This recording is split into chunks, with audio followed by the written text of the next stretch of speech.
വളരെ ആവേശകരമായ ഒരു ട്രെക്കിങ്ങിൻ്റെ തുടക്കത്തിലുള്ള ആഹ്ലാദ ആരവമാണ് ഇപ്പോൾ കണ്ടതും കേട്ടതും. എവിടേക്കാണ് ഈ ട്രെക്കിംഗ് എന്നല്ലേ? ഇതാ ഇവിടേക്ക് തന്നെ. അതിരാവിലെ ആരംഭിച്ച് രാത്രി വരെ നീണ്ട ട്രെക്കിങ്ങിൻ്റെ വിശേഷങ്ങൾ പറയുന്നതിന് മുമ്പ് മറ്റു ചില കാര്യങ്ങൾ പറയാനുണ്ട്.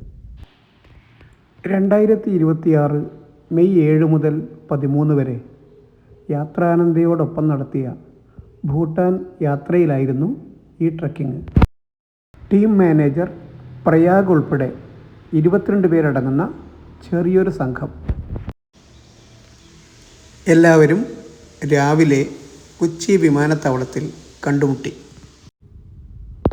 ആദ്യം ചെന്നൈയിലേക്ക്, പിന്നെ ബംഗാളിലെ ബാഗ്ഡോഗ്രയിലേക്ക്.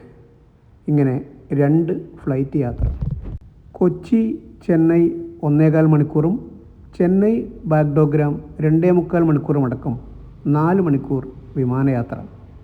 ഇതിനിടയിൽ 2.25 മണിക്കൂർ ചെന്നൈ വിമാനത്താവളത്തിൽ വിശ്രമവും. എല്ലാം കഴിഞ്ഞ് ബാഗ്ഡോഗ്രയിൽ ലാൻഡ് ചെയ്ത് ലഗേജുമെടുത്ത് എയർപോർട്ടിന് പുറത്ത് കടക്കുമ്പോൾ സമയം 3:30. മുൻകൂട്ടി അറിയാമായിരുന്നതുകൊണ്ട് ഉച്ചഭക്ഷണ കാര്യത്തിൽ ഉത്കണ്ഠപ്പെടാതെ പെട്ടിയും പ്രമാണങ്ങളുമായി നേരെ ട്രാവലറിലേക്ക്. ഇന്ത്യ ഭൂട്ടാൻ അതിർത്തിയായ ഫിൻഷോലാങ് ആണ് ലക്ഷ്യം. 5 മണിക്കൂറിലധികം സമയമെടുക്കും അവിടെ എത്താൻ. ബംഗാളിലെ കാഴ്ചകൾ ആസ്വദിച്ചുകൊണ്ടുള്ള ഒരു യാത്ര. 1 മണിക്കൂർ പിന്നിട്ടപ്പോൾ ചെറിയൊരു ഹോട്ടലിൽ നിന്ന് ചൂട് ചായയും ഒനിയൻ പക്കോടയും. നല്ല രുചി. ഒരു തോടിൻ്റെ അപ്പുറത്തേക്ക് കടക്കുമ്പോൾ ഉണ്ടാകാൻ പോകുന്ന മാറ്റം, അവിടുത്തെ കൾച്ചറിലൊക്കെ ഉണ്ടാകാൻ പോകുന്ന മാറ്റം നമുക്ക് കണ്ട് അനുഭവിക്കാൻ വേണ്ടി പറ്റുന്നതായിരിക്കും. ഇന്ത്യയുടെയും ഭൂട്ടാൻ്റെയും അതിർത്തി പങ്കിടുന്ന ഫിൻഷോലാങ്ങിൽ എത്തിയാലുണ്ടാകുന്ന കാഴ്ചയെക്കുറിച്ചും അനുഭവിച്ചറിയാവുന്ന വൈവിധ്യത്തെക്കുറിച്ചും സംസാരിക്കുകയായിരുന്നു പ്രയാഗ്. ബംഗാളിൻ്റെ കാഴ്ചകൾ കണ്ടുകൊണ്ട് യാത്ര തുടർന്നു. റോഡിൽ ധാരാളമായി കണ്ട കുഞ്ഞു കുഞ്ഞു ഓട്ടോറിക്ഷകൾ കൗതുകമുണർത്തി. തുറന്ന വാഹനത്തിലെന്നോണം 6-7 യാത്രികരുള്ള വാഹനങ്ങൾ കാഴ്ചയിൽ പഴഞ്ചൻ. നമ്മുടെ നാട്ടിൽ പോലീസ് സ്റ്റേഷനിൽ കൂട്ടിയിട്ട് തുരുമ്പെടുത്ത പ്രതീതി. ഒടുവിൽ രാത്രി 9 മണിയോടെ അതിർത്തിയിൽ എത്തി. തകർത്തു പെയ്യുന്ന മഴയത്ത് പെട്ടിയും ചുമന്ന് ചെക്ക് ഇൻ കൗണ്ടറിലേക്ക് ഒരു ഓട്ടമായിരുന്നു. പിന്നെ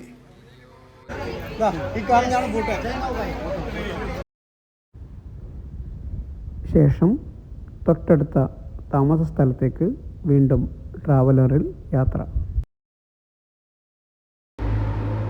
ഇതാണ് ഹോട്ടൽ.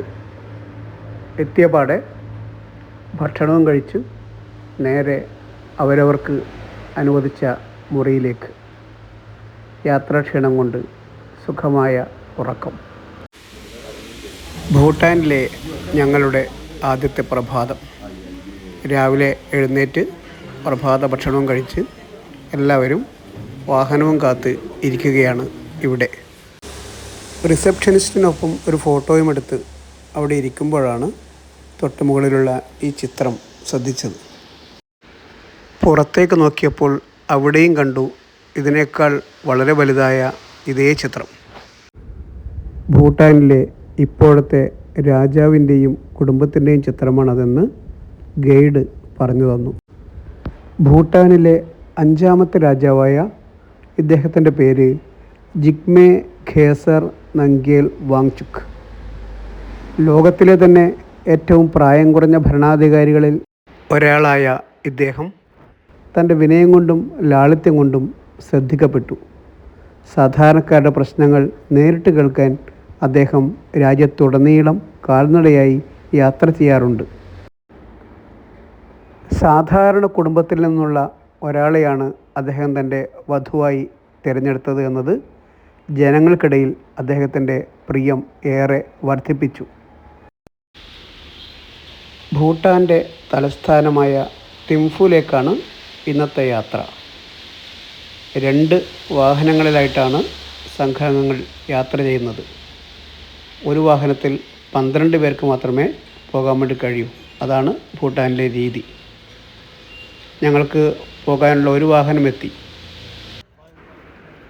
മറ്റേ വാഹനം എത്തുന്നതിന് മുമ്പുള്ള ഇടവേളയിൽ വെറുതെ ഒന്ന് പുറത്തിറങ്ങി നടന്നു. നല്ല വൃത്തിയുള്ള തെരുവ്. ഇവിടെ മാത്രമല്ല, ഭൂട്ടാനിലെ എല്ലായിടത്തും ഇങ്ങനെ തന്നെയാണ്. ശുചിത്വത്തിന് വളരെയധികം പ്രാധാന്യം കൽപ്പിക്കുന്ന ഒരു രാജ്യമാണ് ഭൂട്ടാൻ. ശുചിത്വത്തിന് മാത്രമല്ല, പ്രകൃതി സംരക്ഷണത്തിന് കൂടി ഇവർ നൽകുന്ന പ്രാധാന്യം എത്രത്തോളമാണെന്ന് ഇനി അങ്ങോട്ടുള്ള യാത്രയിൽ നമുക്ക് കാണാം. എല്ലാവരും വാഹനത്തിൽ കയറുകയായി. ഹിമാലയൻ താഴ്വരയിലെ ഒരു കൊച്ചു രാജ്യമാണ് ഇന്ത്യയുടെ അയൽരാജ്യമായ ഭൂട്ടാൻ. പൂർണ്ണമായും കരയാൽ ചുറ്റപ്പെട്ട് കിടക്കുന്ന ഒരു ഭൂവിഭാഗം. എവിടെ നോക്കിയാലും മലകളും കാടുകളും നദികളും മാത്രം. വീടുകളെല്ലാം മലഞ്ചെരുവുകളിലാണ്. ഇവിടുത്തെ ജനസംഖ്യ 8 ലക്ഷത്തിൽ താഴെ മാത്രമേ വരൂ. കയറ്റങ്ങളും ഇറക്കങ്ങളും വളവും തിരിവുമുള്ള പാതയിലൂടെയുള്ള യാത്ര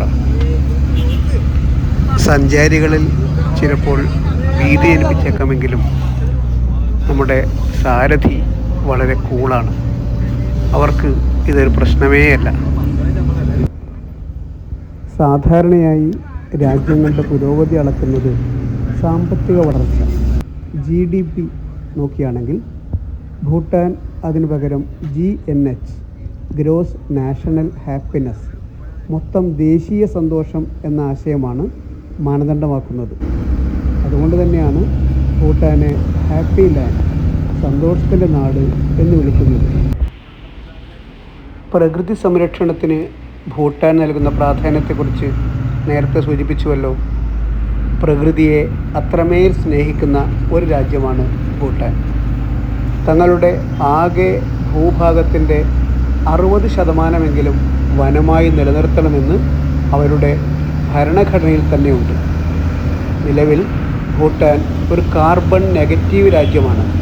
അതായത് പുറന്തള്ളുന്നതിനേക്കാൾ കൂടുതൽ കാർബൺ ഡയോക്സൈഡ് അവിടുത്തെ വനങ്ങൾ ആഗിരണം ചെയ്യുന്നു. ആധുനികവൽക്കരണത്തിൻ്റെ വേഗതയിലും തങ്ങളുടെ തനത് സംസ്കാരവും പാരമ്പര്യവും വസ്ത്രധാരണ രീതികളും മൂല്യങ്ങളും അതേപടി നിലനിർത്താൻ ഭൂട്ടാൻ ജനത പ്രത്യേകം ശ്രദ്ധിക്കുന്നു. അമിതമായ ആഡംബരങ്ങളോ മത്സരങ്ങളോ ഇല്ലാത്ത, പ്രകൃതിയോട് ഇണങ്ങി ജീവിക്കുന്ന ശാന്തമായ അന്തരീക്ഷമാണ് അവിടെയുള്ളത്. കുറ്റകൃത്യങ്ങളുടെ നിരക്കും അവിടെ വളരെ കുറവാണ്. ചുരുക്കത്തിൽ ഭൗതികമായ നേട്ടങ്ങൾക്കൊപ്പം മനുഷ്യൻ്റെയും പ്രകൃതിയുടെയും സന്തുലിതാവസ്ഥയ്ക്ക് മുൻഗണന നൽകുന്നത് കൊണ്ടാണ് ഭൂട്ടാനെ ലോകം ഹാപ്പി ലാൻഡ് എന്ന് വിശേഷിപ്പിക്കുന്നത്. ഇതുവരെ കണ്ടതും ഇനി കാണാനിരിക്കുന്നതുമായ കാഴ്ചകളിൽ നിന്ന് തന്നെ നിങ്ങൾക്കത് ബോധ്യമാകും.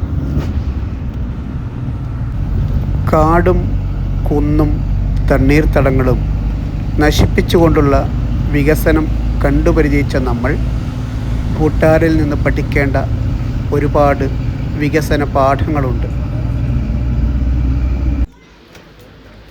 നീണ്ട ഒരു യാത്രയ്ക്ക് ശേഷം ചെറിയ ഒരു സ്റ്റോപ്പ്. പാതയോരത്തെ ചെറിയൊരു മാർക്കറ്റാണിത്.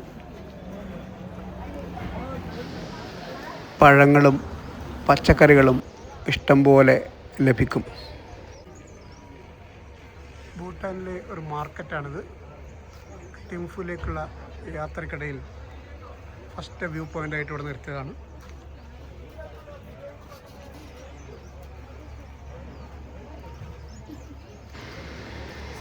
കുറച്ച് സമയം അവിടെ ചെലവഴിച്ച ശേഷം വീണ്ടും വാഹനത്തിലേക്ക്. ഇതാ അടുത്ത വ്യൂ പോയിൻ്റിൽ ഡ്രൈവർ വണ്ടി നിർത്തുകയായി. ഫെൻഷോലിങ്ങിൽ നിന്ന് തിമ്പുവിലേക്ക് പോകുന്ന ഹൈവേയിൽ സ്ഥിതി ചെയ്യുന്ന പ്രധാനപ്പെട്ട മലയോര നഗരമായ ഗഡുവിൽ റോഡരികിലായി സ്ഥാപിച്ചിരിക്കുന്ന 8 ധർമ്മസ്തൂപങ്ങൾക്ക് മുമ്പിലാണ് നമ്മളിപ്പോൾ ഉള്ളത്. ഭൂട്ടാനിൽ സ്തൂപങ്ങളെ ചോർട്ടൻ എന്നാണ് വിളിക്കുന്നത്. ഭൂട്ടാനിലെയും ടിബറ്റൻ ബുദ്ധമതത്തിലെയും ഏറ്റവും പവിത്രമായ സ്മാരകങ്ങളാണ് ഈ 8 ധർമ്മസ്തൂപങ്ങൾ. ബുദ്ധൻ്റെ ജീവിതത്തിലെ 8 പ്രധാന സംഭവങ്ങളെയും അദ്ദേഹത്തിൻ്റെ ജ്ഞാനത്തെയുമാണ് ഈ 8 സ്തൂപങ്ങൾ പ്രതിനിധീകരിക്കുന്നത്. ഭൂട്ടാനിലെ ഹൈവേകളിലും പ്രധാന മൊണാസ്ട്രികളിലും ഈ 8 സ്തൂപങ്ങൾ ഒന്നിച്ച് നിരനിരയായി നിർമ്മിച്ചിരിക്കുന്നത് കാണാം. ഭൂട്ടാനിലെ കഠിനമായ മലയോര പാതകളിൽ യാത്ര ചെയ്യുന്നവർക്ക് മാനസികമായ ശാന്തത നൽകാനും യാത്ര ശുഭകരമാകാനും ഈ സ്തൂപങ്ങൾ സഹായിക്കുമെന്നാണ് ഗൈഡുകൾ ഞങ്ങളോട് പറഞ്ഞത്. ഹൈവേയിൽ സ്ഥിതി ചെയ്യുന്നതിനാൽ ഡ്രൈവർമാരും യാത്രികരും ഇവിടെ വണ്ടി നിർത്തി പ്രാർത്ഥിക്കാറുമുണ്ട്. വിചിത്രങ്ങളെന്ന് നമുക്ക് തോന്നാവുന്ന ഇതുപോലുള്ള ഒട്ടേറെ ആചാരങ്ങളും വിശ്വാസങ്ങളും ഭൂട്ടാനിലുണ്ട്.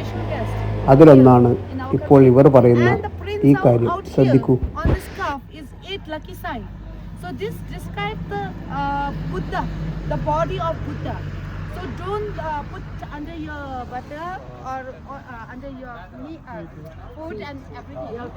And you if you want to take it back, whenever you visit the monastery or anywhere, you can get the blessing from Dharma, and you can take it to your home place, and you can keep it in your mandir, personal mandir also. And whoever is getting married, you can offer this also. In our country, we don't spend that much during our marriage, but those who are rich, they celebrate with the dinner and all. And everyone, they offer this white scarf for the purity of your relation. So I will hand over to you in your hand. You can wear it around your neck, okay? And then we will take a group photo. വിശിഷ്ട അതിഥികളെ white scarf കൊടുത്ത് സ്വീകരിക്കുകയാണ് ഞങ്ങളുടെ guides.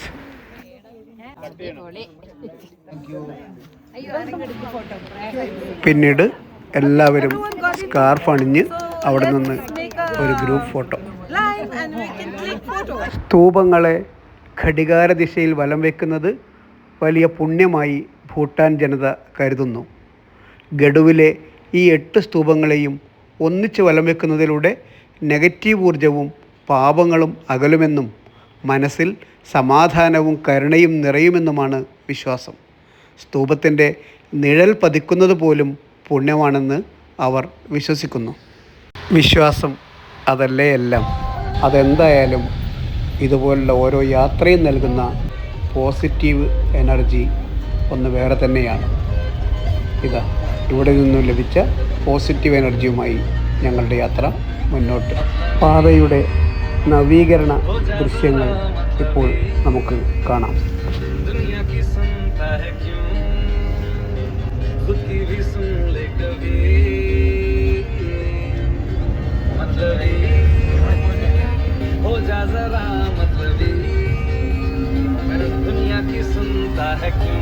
ഉച്ചഭക്ഷണം കഴിക്കാനായി നിർത്തിയ സ്ഥലമാണിത്. ഇതും നല്ലൊരു വ്യൂ പോയിൻ്റ് തന്നെ. ഭക്ഷണവും കഴിച്ച് ഫോട്ടോയും പിടിച്ച് ഞങ്ങൾ യാത്ര തുടർന്നു. ഞങ്ങളെ നോക്കിക്കൊണ്ട് വാനര സംഘം റോഡ് വക്കിൽ തന്നെ ഉണ്ട്. പുറത്തേക്ക് നോക്കാതെ ബസ്സിൽ ചടഞ്ഞുകൂടിയിരിക്കുന്നവർക്ക് ഇത്തരം കാഴ്ചകൾ നഷ്ടപ്പെടുമെന്നുറപ്പ്. കാഴ്ചയിൽ വീണ്ടും വീണ്ടും നിറയുന്നത് പർവ്വതങ്ങളും കാടുകളും കൊച്ചു അരുവികളും നദികളും ഒക്കെ തന്നെ. വളരെ മനോഹരമായ ദൃശ്യങ്ങൾ. ചില സ്ഥലത്തെത്തുമ്പോൾ ഉള്ളിലൽപ്പം ഭയവും ഇല്ലാതില്ല.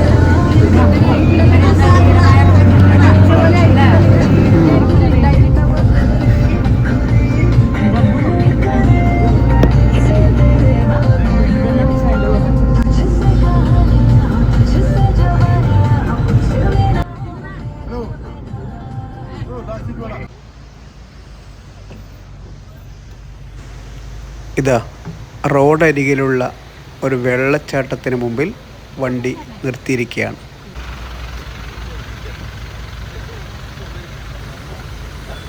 വാങ്ചു വാട്ടർഫോൾസ്, അതാണ് ഇതിൻ്റെ പേര്.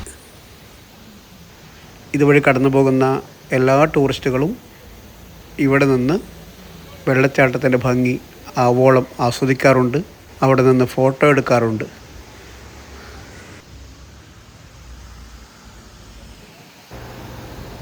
റോഡിൽ അറ്റകുറ്റപ്പണി നടക്കുന്നതിനാൽ വളരെ ശ്രദ്ധിച്ചാണ് വാഹനങ്ങളൊക്കെ സഞ്ചരിക്കുന്നത്.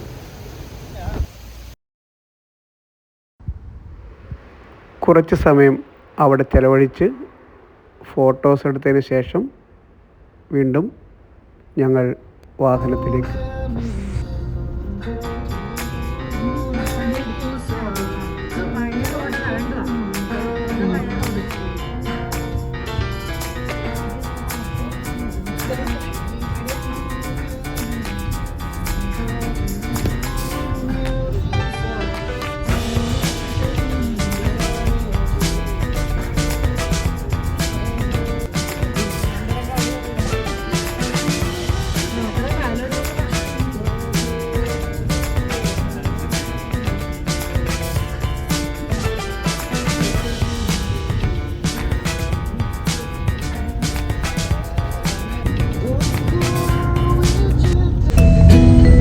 മനോഹരമായ ഈ കാഴ്ചകൾ ആസ്വദിക്കുന്നതിനിടയ്ക്ക് കുറച്ചു നേരം വിവരണം ആവശ്യമുണ്ട് എന്ന് തോന്നുന്നില്ല.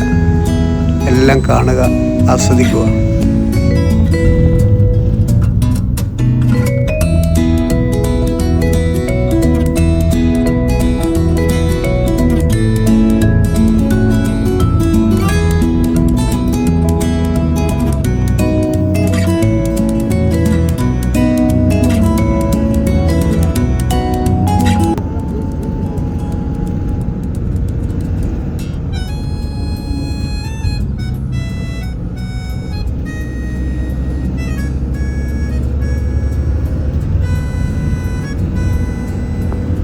ഭൂപ്രകൃതിയിലുള്ള വൈവിധ്യമാണ് പ്രത്യേകം ശ്രദ്ധിക്കേണ്ടത്.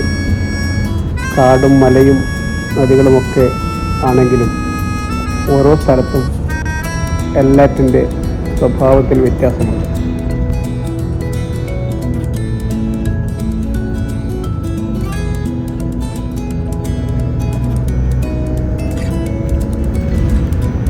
ഇതുപോലുള്ള ദുർഘടമായ പാതയിൽ മനോഹരമായ റോഡുകൾ നിർമ്മിച്ചവരെ സമ്മതിക്കണമെന്ന് യാത്രക്കാരിൽ ആരൊക്കെയോ പറയുന്നുണ്ടായിരുന്നു.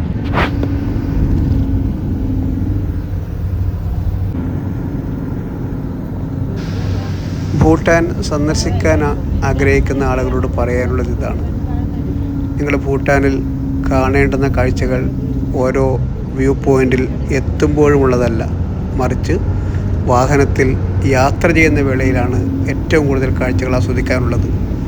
വാഹനത്തിലിരുന്ന് ഉറങ്ങുന്നവർക്ക് ഭൂട്ടാൻ യാത്ര കൊണ്ട് വലിയ ഗുണമുണ്ടാവില്ല. കൺ തുറന്ന് കാഴ്ചകൾ കാണുക. അങ്ങനെ കാണുമ്പോൾ ഞങ്ങളുടെ കൂട്ടത്തിൽ ആരോ പറഞ്ഞതുപോലെ കൊടുത്ത പണം ഇപ്പോഴേ മുതലായി.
മാനം മുട്ട വളർന്ന മലനിരകൾ കേവലം കവിഭാവന മാത്രമല്ല എന്ന് വ്യക്തമാകുന്ന നിമിഷങ്ങൾ.